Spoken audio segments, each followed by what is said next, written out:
Okay, so in this video we've got an IMA Novimat here, and we've got four corner rounding motors. Motor number 1, motor number 2, number 3, and number 4.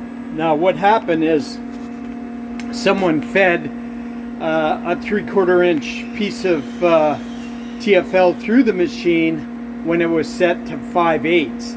And what happened is it hit number 3 shoe there, but it also hit number 4 shoe. And if you look, this whole mechanism goes up and down with this thing right here, and it pushes up on that wheel. Now if you look at the top, it may be tough to see, but there's a Sharpie line there. On the right, it's pretty close, but on the left, that whole block has been dragged down.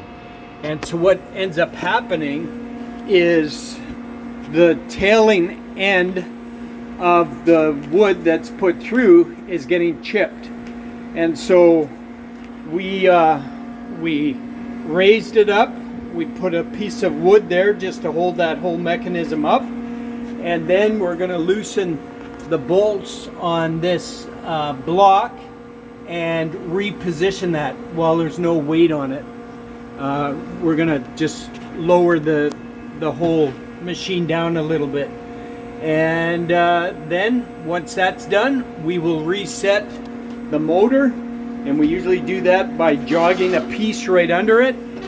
And you see there, it is now lots of room there, so we can easily move that piece. And so when we set the motor, we put a piece, jog it right under the shoe of the motor, and stick, a 1/2 mil edge tape underneath. If it's not quite enough, then you put a couple of pieces of masking tape. And then this motor, when the piece goes through, it should just slightly move up and down, and that's it. So this is how far that shoe was moved out of position.